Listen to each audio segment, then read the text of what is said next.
Welcome to Theater Crafts, where we take theater memorabilia and we make brand new treasures. Okay, so I have a really good craft for you today. It's very practical.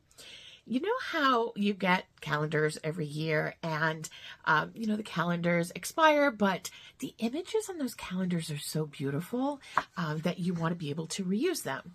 So I found some calendars that relate to movies at a reuse it store, but you can find them in tag stores or a variety of places.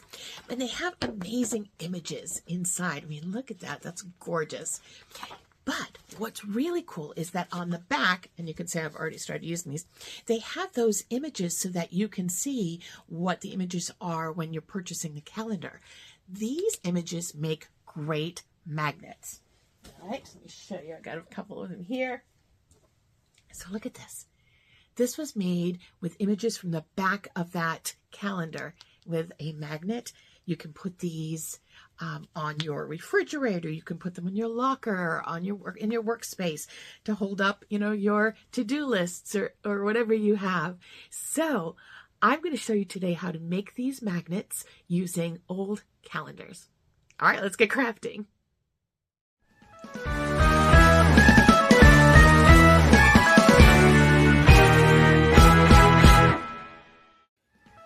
Okay, so here are the general supplies that you need for this.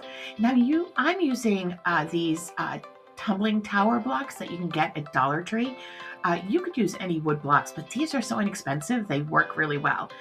Obviously, you need your calendar. And so this one has old movies, which I just, again, love the images. I've got a couple of calendars here that I'm pulling from. And like I said, these are great if you have somebody who loves movies, but there are calendars of landscapes and animals and such.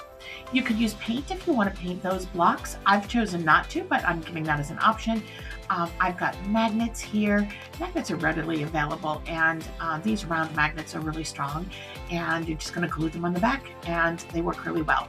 And then I chose to put a trim around the edge, and this is a great way to use some of those small pieces of trim with your hot glue gun, just to put around the edge to kind of finish it off.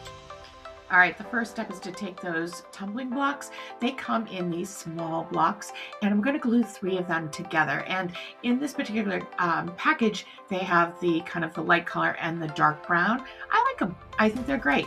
Now, I'm using a hot glue gun to glue them together, but you could certainly use wood glue and clamp them. I want to get this done quickly, but the hot glue works really well.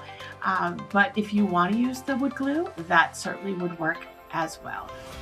And so really just taking the hot glue and making sure that they are staying kind of secure there.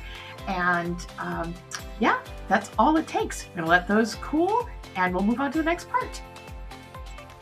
All right, now it's all about picking the images. And like I said, these just are gorgeous images, posters from these classic movies.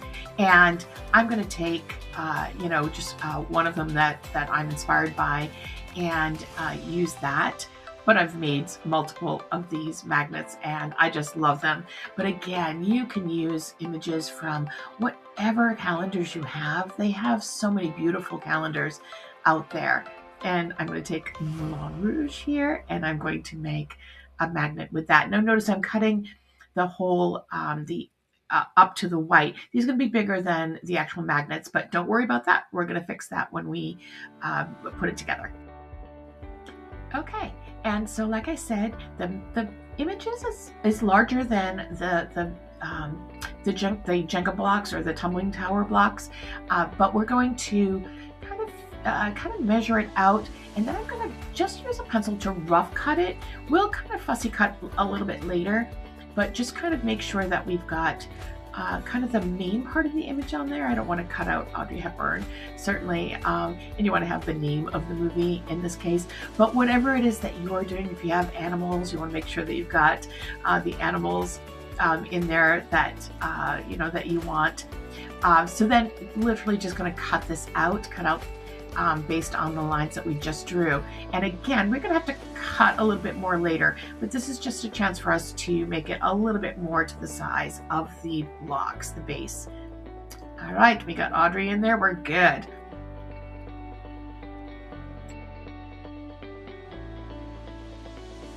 And now it's really about adhering the image to the blocks. So I'm just using Mod Podge. I've just got a Mod Podge here, and I'm going to put a thin layer on the blocks just so that we can get that the image affixed.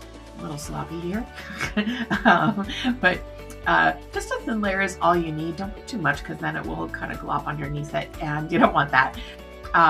But then you want to make sure that you've got that image really secured on there. So just kind of push it down, make sure that it's really flat.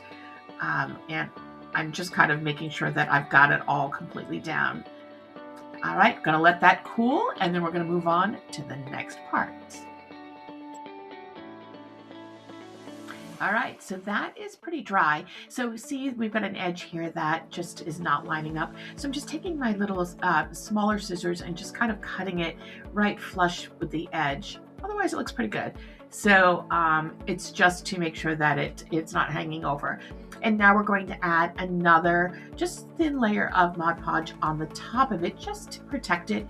You know, if you're using it in a busy space, you want to make sure that you can protect it so you can wipe it off a little bit if it gets dirty. So just putting a really thin layer on the top, and then we're going to let that dry, and then we're in the home stretch. Okay, now honestly, these are so cute this way. You could almost leave them like this, but I decided I wanted to put a trim around the edge. You can see this is a great way to use small bits of trim that you have, like little bits and bobs. So I had this black and gold trim. I just thought it would look good with Audrey Hepburn's costume that she's wearing.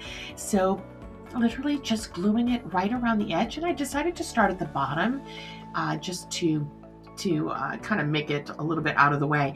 But honestly, you could put, you know, like a I don't know, tassel on the bottom maybe. You could put jewels on it. There are so many ways that you can decorate these. You know, it all becomes what you are inspired by and what is your aesthetic. I decided to keep them kind of plain and literally just going to wrap this around and add a little bit more glue and glue it right into place.